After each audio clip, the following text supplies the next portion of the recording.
In today's video, we are, well, Dad's getting some machines ready to go to Clitheroe machinery sale. We're going through some cows, and we are also going to Chip and Steam Fair, and I get my belt.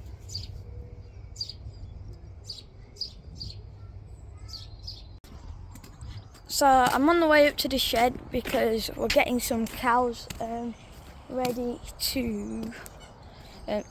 so we're picking out 10 cows. Well, it's meant to be 8, but we're probably picking out 10 to choose from. And then we're going in the shed to make a full load because the wagon guy won't have a non-full load, and plus they're going really far away, so we'll get the cows gone through, and we'll see you after it's done. So we're weighing them, and they've got to reach a certain weight before you can go in the factory.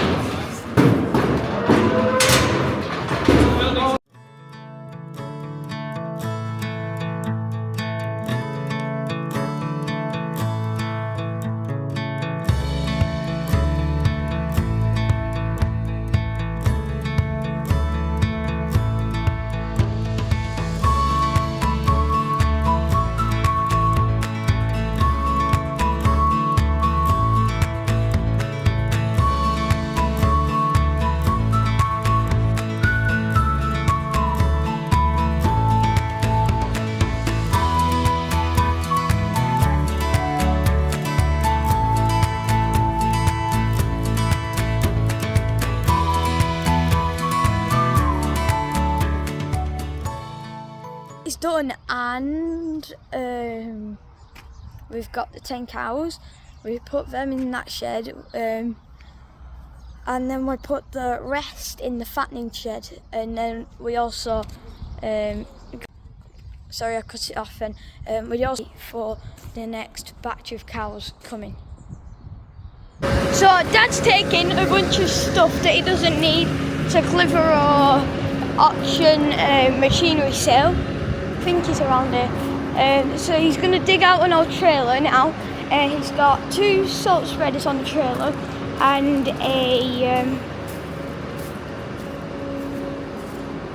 I forgot what it's called now. A disc thing, sparky disc thing. So he's put that on the trailer.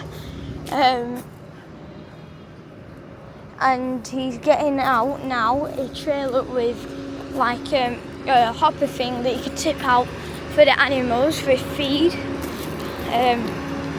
So yeah, he's got that.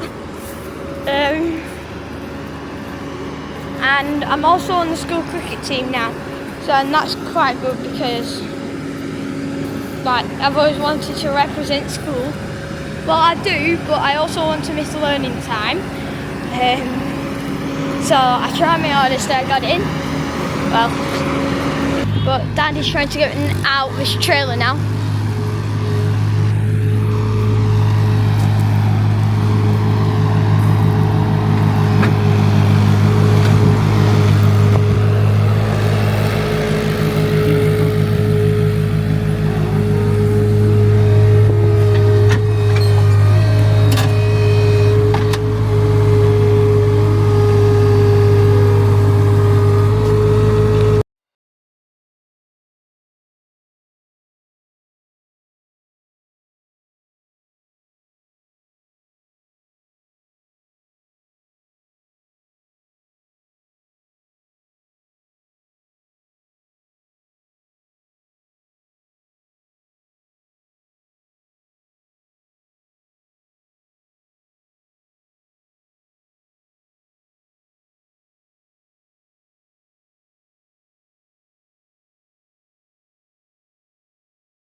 Now, and we will go and see what there is, and look around some of us, if they've got some of us tents with all that rubbish in, that calls rubbish. So we'll go and have a look.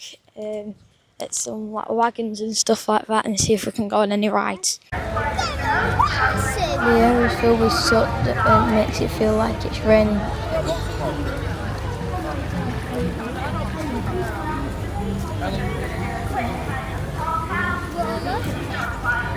Considering it's not raining much, it's quite muddy under the foot. So this is Fred Dimner's Land Rover. If you've watched videos on YouTube or if you was around at the time. So this is Fred Dimner's second one and this was his first one.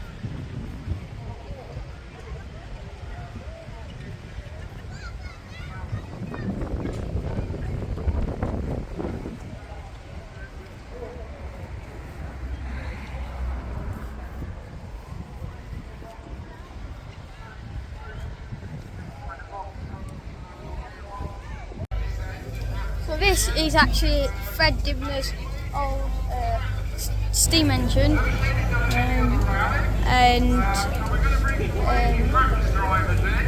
actually Fred Dimner lived in Bolton, not too far away from my nana and granddad's.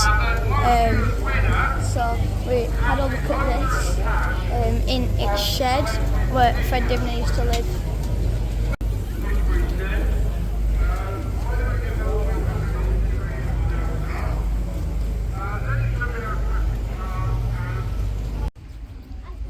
Does anybody know why there is tennis balls in the link arms?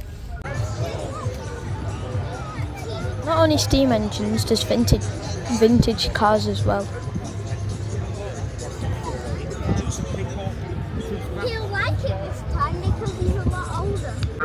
Balco Wagons. Balco is actually a local firm close to us. By the wind, but I think if the wind drops, we're probably going to get rain. So I think we'd rather have a little bit of wind than it pouring with rain. And not forgetting tractors. There's a good selection of David Browns here on show today.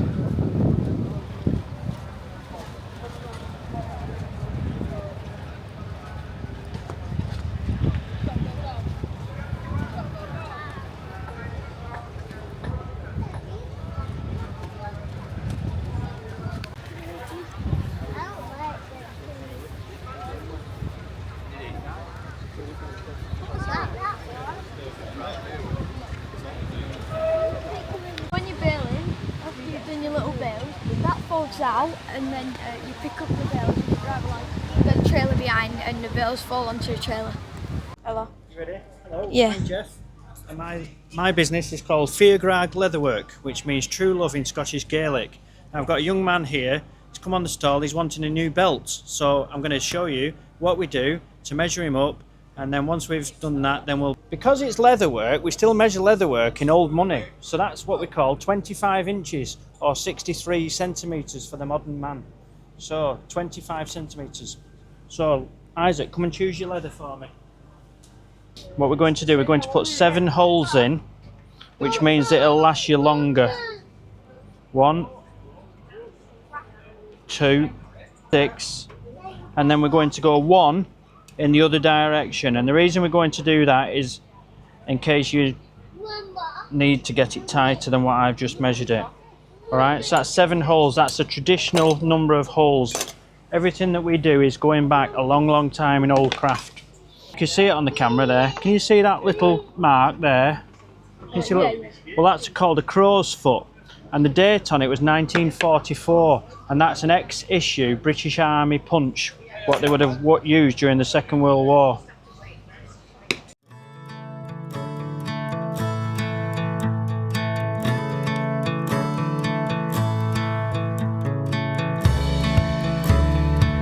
When we're in the right place, give it a cut and cut the end of the belt off. And then we're going to get another tool now, and we're going to take, if you look at this here now, there's a bit of rough leather there. We're going to take that rough leather off with a little knife like that, cut that off. And we're going to do the same on the front. Okay. And then while we're making a lot of noise and a lot of banging, this is what we call my maker's mark. That's my name. I'm going to put that on the end of Isaac's belt.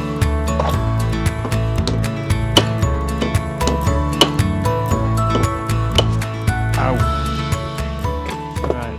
So now if you look at that, that's got our name on the end of it. The buckles that we're using, so that's the buckle. And these are made in what's called a foundry, they cast. And these come from a foundry in Birmingham. And it's the only surviving foundry that we've now got left in England. And a few years ago, during COVID, that foundry was going to close. And it was salvaged and bought over by a gentleman and another man who owns a business called Abbey England, which is a saddlery company, saddlery suppliers down in Knutsford. And they salvaged that company so that we didn't lose all our British buckles. So what we're going to do, we're going to screw this one, and these are called Chicago screws, which sometimes can be quite difficult to set.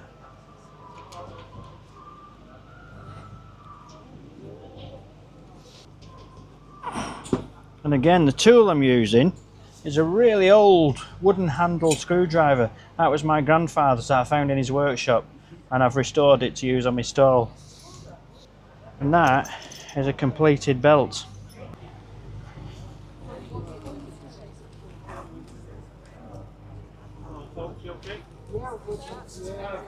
Just enjoy scarlet leather. I should have mentioned it. The leather is amazing.